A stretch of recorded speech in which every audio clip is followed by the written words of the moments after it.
All right, here are solutions for quiz 7 for math 211. In this quiz, you're first doing mental math, so you're asked to multiply 18 by 45 in your head and explain your thought process. So really, which of the methods that we talked about would most naturally fit this problem, I guess. And what I had in mind, not to say that this is the only way you can do it, is the little double it, half it trick we have. So if you cut 18 and a half, you get 9, and if you double 45, you get 90. And 9 times 90 would be equal to 18 times 45, but maybe a little bit easier to do in your head, because 9 times 90, you can just do 9 times 9 to get 81, and then tack on a 0. So I guess for my answer, I'd get 810, and sort of this is the double it, half it.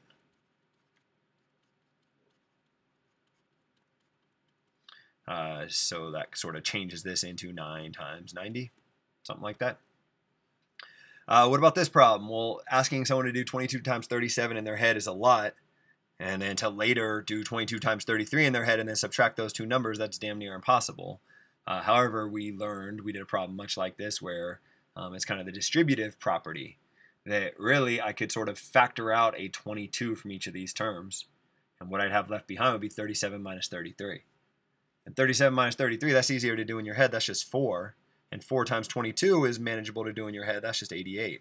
So really, this is the distributive property.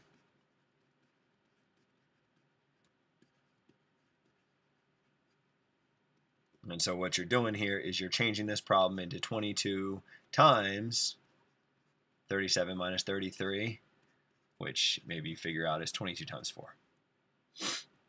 And then the last one here, 1002 times 35. Well, it's a shame it's not 1,000 times 35 because that would be really easy. It would just be 35,000. But it's not.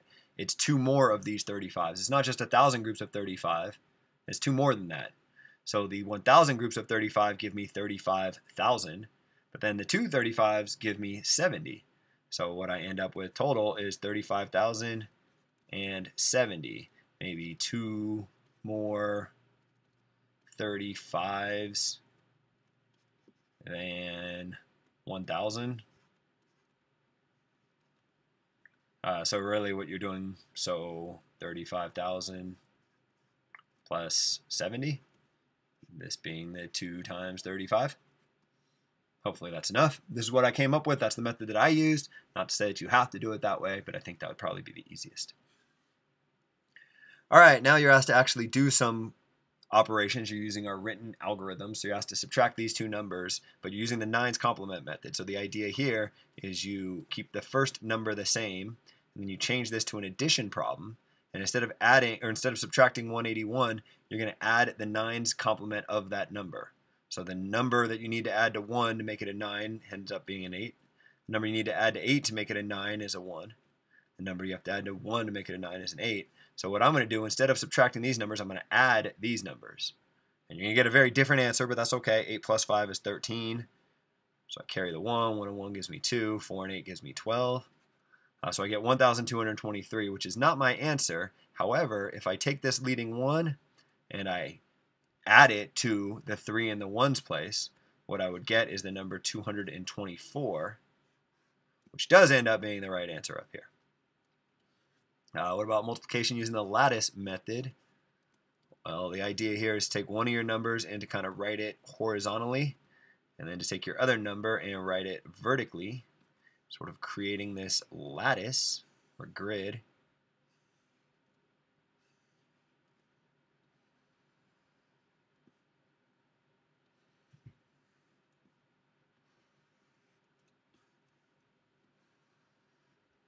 And then what you're going to do eventually is add upon the diagonals. So I'll create some diagonals here. And in your book, this diagonal kind of stops right here, but I like to continue it all the way down. You can do it however you want. Something like that. And then you go through and do your multiplication. So 1 times 4 is 4, which I'll write as 0, 4. 1 times 0 is 0. 1 times 5 is 5. 8 times 4 is 40. No, it's not. 8 times 4 is 32. 8 times 0 is 0, and 8 times 5 is the 40 that I was thinking about. And 1 times 4 gives you 4. 1 times 0 gives you 0, and 1 times 5 gives you 5. Now if you add these green numbers along your diagonals, in here I would just get a 5. Here 0, 0, 0 gives me a 0. Here 4, 0, 0, 4, 5 gives me 13. So I'll write a 3 and I'll kind of carry a 1 up here. 1, 2, 3. And then 3 and 4 gives me this 7. And then a 0 out in front if you want to write it. So what I get for my answer is this product is equal to 73,305. Finally, divide using the scaffold method. So you start out with 66,192 of something, and you're creating groups of size 21. And so maybe you recognize that you could remove 3,000 groups of size 21. And where that came from is 3 times 21 I know is 63. But I have to tack on the zeros to make 1,000. Okay, so phone call, sorry about that. I could do 3,000 groups of 21 because 3 times 21 gives me 63. So 3,000 times 21 would give me 63,000. So this would be 300 groups of, no, 3,000 groups of size 21. And that wouldn't use up my whole 66,192, but it would use up a lot of them. All that I would have left after I subtracted out those would be 3,192. So then how many more groups of size 21 can you make? Well, I could make 100 more. 100 more, I would be using 2,100 of these guys. And if I used up 2,100 of these guys, I would have 1,092 left to do. And then how many more groups do you get from there? Well, I guess this gets a little bit tricky, how much you can see when you're going through and doing this problem.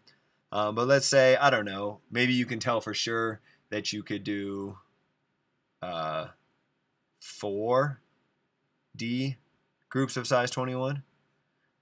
You might be able to do more than that, but let's just suppose that you saw 4D groups of size 21. Well, 4 times 21 gives me 84. So 40 times 21 would give me 840. And so now if I subtract, I have 252 left to do. 252, oh shoot, I guess I could do another 10. Let's take this 252 up here and do another 10 groups of size 21. That uses up 210 of them. And then you're like, wait, 10? Why didn't you just do 50 here? Well, you could have. But I didn't want to take out the maximum amount just to show that you don't always have to take out the maximum amount. You have freedom in terms of these chunk sizes. You can do whatever you want to do. So I took out 40 here, and then I realized I could still take out 10 more over here.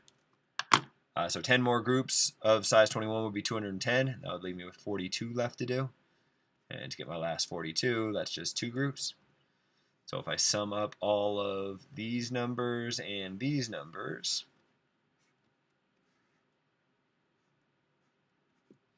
I get 3,152, which will be the solution to this problem. So I guess I'll end this quiz here.